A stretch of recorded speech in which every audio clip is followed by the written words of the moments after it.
यदि कोई व्यक्ति आपका अपमान करता है तो भगवान कृष्ण की शिक्षा के अनुसार हमें उससे कैसे निपटना चाहिए, यह एक गहन और प्रेरणादायक विषय है। श्रीमद् भगवद गीता और दोस्तों, हमारा नया चैनल है, आगे बढ़ाने के लिए सब्सक्राइब जरूर करना। आपका धन्यवाद। भगवान कृष्ण के जीवन से जुड़े कई उदाहरण हमें इस दिशा में मार्गदर्शन कर सकते हैं कि कैसे अपमान को सकारात्मक रूप से लिया जाए और आत्मविकास के रास्ते पर आगे बढ़ा जाए। अपमान से निपटने के लिए कृष्ण की शिक्षा 1। अपमान को आत्मा से अलग समझो। भगवान कृष्ण ने अर्जुन को भगवद गीता में सिखाया कि मनुष्य केवल शरीर नहीं है बल्कि वह आत्मा है। यदि कोई व्यक्ति अपमान करता है तो वह केवल आपके बाहरी रूप को अपमानित कर सकता है, न कि आपकी आत्मा को। आत्मा अमर, अजर और अखंडनीय है। इसलिए अपमान को एक बाहरी परिस्थिति मानना चाहिए और उसे आत्मा से जोड़कर नहीं देखना चाहिए। कृष्ण ने कहा, जो आत्मा के रूप में अपने आप को जानता है वह न तो किसी के द्वारा अपमानित होता है और न ही किसी को अपमानित करता है। 2. संयम और धैर्य का पालन करें। भगवान कृष्ण ने गीता में यह भी कहा है कि धैर्य और संयम महान गुण है। जब कोई आपका अपमान करता है तो आपको तुरंत प्रतिक्रिया देने के बजाय संयमित रहना चाहिए। भावनाओं में बहकर प्रतिक्रिया देना आपको कमजोर बनाता है।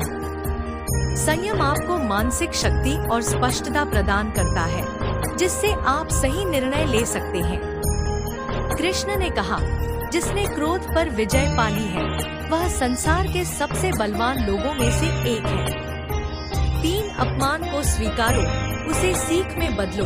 भगवान कृष्ण ने सिखाया है कि हर परिस्थिति से कुछ न कुछ सीखा जा सकता है, चाहे वह कितनी भी कड़वी क्यों न हो। यदि कोई व्यक्ति आपका अपमान कर रहा है तो हो सकता है कि उसमें कोई सच्चाई छिपी हो। इसका विश्लेषण करें और देखें कि क्या आप अपने जीवन में कोई सुधार कर सकते हैं।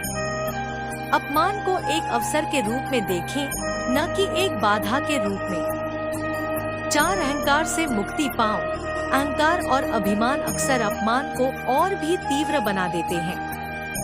यदि कोई व्यक्ति अहंकार से भरा हुआ है तो वह अपमान को बहुत गंभीरता से लेता है। भगवान कृष्ण ने सिखाया कि अहंकार मनुष्य के पतन का कारण बनता है। इसलिए यदि हम अपने अहंकार को छोड़ दें तो अपमान हमें उतना चोट नहीं पहुंचाएगा। कृष्ण ने कहा, जो अपने अहंकार को जीत लेता है वही सच्चा विजेता है। 5. कर्मयोग का सिद्धांत अपनाओ। भगवान कृष्ण ने गीता में अर्जुन को कर्मयोग का उपदेश दिया। इसका तात्पर्य यह है कि हमें अपने कर्म पर ध्यान देना चाहिए, न कि उसके परिणामों पर। जब कोई हमारा अपमान करता है तो हम अक्सर उसके प्रति प्रतिक्रिया देने के बारे में सोचते हैं, लेकिन कृष्ण कहते हैं कि हमें अपने कर्मों पर ध्यान देना चाहिए और इस बात की चिंता नहीं करनी चाहिए कि दूसरे लोग क्या कहते हैं या करते हैं। कृष्ण ने कहा, कर्म कर, फल की चिंता मत कर। 6. क्षमा और दया का अभ्यास करें। भगवान कृष्ण ने अपने जीवन में क्षमा और दया का महत्व दिखाया।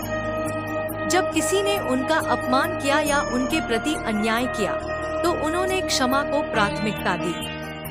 क्षमा का मतलब यह नहीं है कि आप कमजोरी दिखा रहे हैं।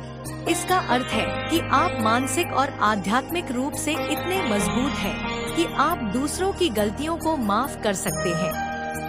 कृष्ण ने कहा, दूसरों को क्षमा करना ही सच्ची शक्ति है। 7. सत्संग और ध्यान का महत्व।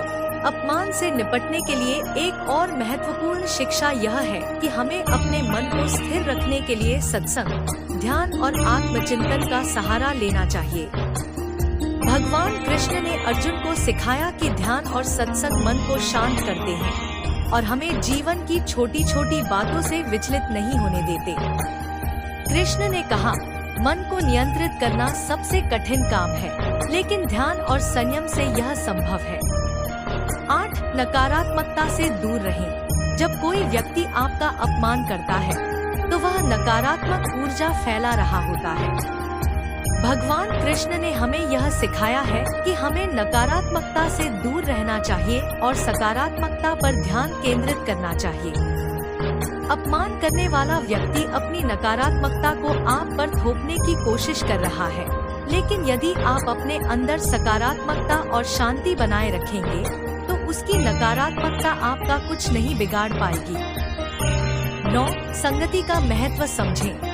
भगवान कृष्ण ने यह भी सिखाया कि हमारी संगति का हमारे जीवन पर गहरा प्रभाव पड़ता है। यदि आप ऐसे लोगों के साथ रहते हैं जो आपके आत्मसम्मान को चोट पहुंचाते हैं या आपका अपमान करते हैं, तो आपको यह सोचना चाहिए कि क्या आपको उनकी संगति बदलने की आवश्यकता है।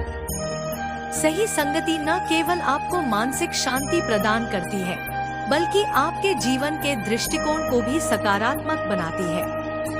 कृष्ण ने कहा, जैसी संगति होगी वैसा ही प्रभाव पड़ेगा। 10. आत्मसम्मान और विनम्रता का संतुलन बनाए रखें। भगवान कृष्ण ने सिखाया कि आत्मसम्मान और विनम्रता में संतुलन होना चाहिए। आत्मसम्मान का मतलब यह नहीं है कि आप अहंकारी बने और विनम्रता का मतलब यह नहीं है कि आप अपने आत्मसम्मान का त्याग करें। जब कोई आपका अपमान करता है तो आपको अपने आत्मसम्मान की रक्षा करनी चाहिए, लेकिन इसके साथ ही आपको विनम्रता का भी पालन करना चाहिए। कृष्ण ने कहा, विनम्रता और आत्मसम्मान के बीच संतुलन ही सच्चा ज्ञान है। जीवन से प्रेरक उदाहरण दुर्योधन द्वारा अपमान और कृष्ण का धैर्य। महाभारत के समय दुर्योधन ने कई बार भगवान कृष्ण का अपमान किया। उसने उन्हें तुच्छ समझा और उनकी बातों को नजरअंदाज किया, लेकिन भगवान कृष्ण ने धैर्य रखा और प्रतिक्रिया देने के बजाय सही समय पर सही निर्णय लिया। यह हमें सिखाता है कि अपमान का उत्तर तुरंत देने के बजाय धैर्य से काम लेना चाहिए और सही समय की प्रतीक्षा करनी चाहिए। कंस द्वारा अपमान और कृष्ण का उत्तर। जब कंस ने बार बार भगवान कृष्ण का अपमान किया और उन्हें मारने की कोशिश की, तब भी कृष्ण ने अपने धैर्य को नहीं खोया। उन्होंने कंस के अत्याचारों का सामना किया और उचित समय पर उसे समाप्त किया। इससे हमें यह शिक्षा मिलती है कि यदि अपमान हद से बढ़ जाए तो उसका मुकाबला करने के लिए सही कदम उठाना चाहिए, लेकिन वह भी धैर्य और सोच समझ के साथ।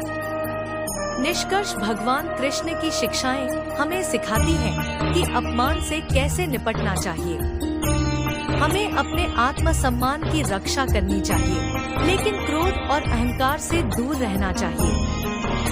संयम, धैर्य, क्षमा और कर्मयोग का पालन करना हमें अपमान जैसी नकारात्मक परिस्थितियों से उबरने में मदद करता है।